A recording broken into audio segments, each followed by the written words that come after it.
Hello everyone! Today we'll be taking a look at the Polynian die-body production Motoroid Marilyn. This is figure number 13 and the first poly to include extra gear to replace the standard limbs.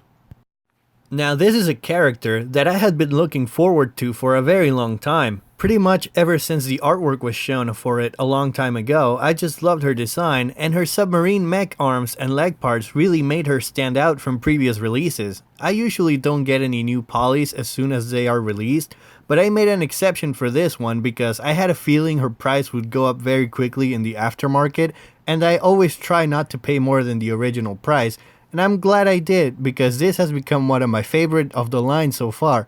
So let's dive in and take a look at this deep sea researcher.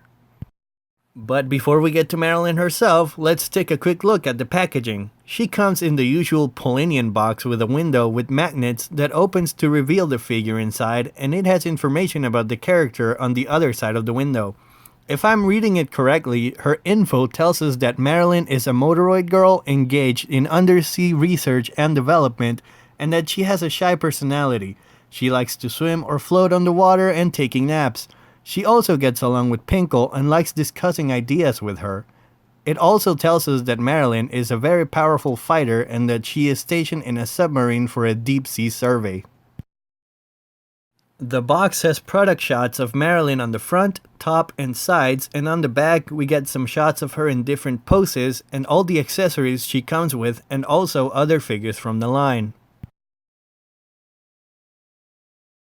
Moving on to the figure itself, the first thing that stands out is her gear. Her arms, legs, and ponytail are designed to look like a submarine and are a really nice blue color that really fits her underwater theme. Her goggles can be placed on top of her head or covering her eyes and look really cool on her. The leg gear is pretty massive and it makes Marilyn look a lot taller than other polys. Her paint came out looking very well, and the quality control seems to have improved since I couldn't find any blemishes on my figure, and it overall looks very clean. However, it is possible to get some paint smudges when attaching her torpedo gear to her legs, as mine turns slightly white where they connect. This figure uses the same body used for Mel with the exception of her legs, which like the sandals the former had.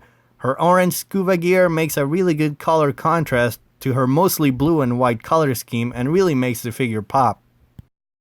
For articulation, this figure has the standard Polynian articulation and her ponytail moves in all directions. Her neck is on a similar ball joint to the ones used on Figmas that allow for a really good range of movements. Her shoulders move up and down as well as rotate. She has a bicep swivel, her elbows move up and down as well as rotate. Her hands move in all directions. Her torso moves forward and back as well as side to side. Her legs move forward and back and can easily do a split.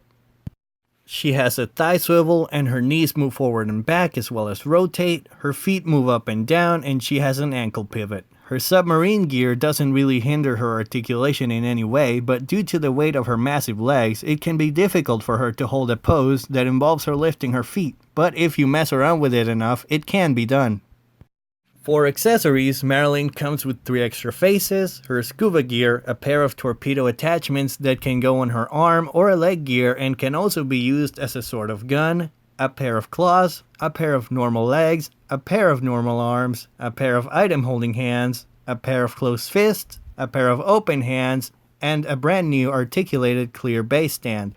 This is actually the second figure in the line, the first being Reimu, that doesn't come with the honeycomb pattern base that all previous releases have had, but the new base is a very welcome addition in my opinion.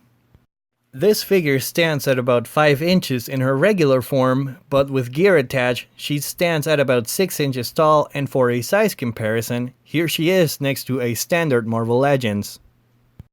Here she is next to a DC Multiverse.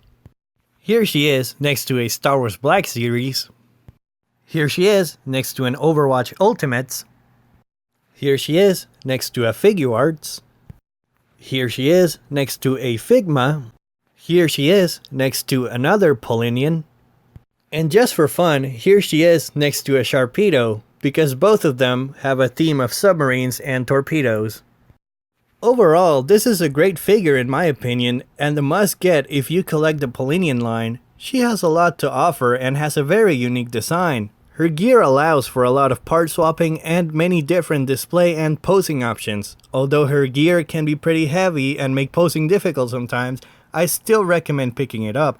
I'd give this figure a 9 out of 10 just because of how fun it is to mess around with and because she fits in perfectly with a submarine diorama that I got a while ago and used for the end slideshow for this video.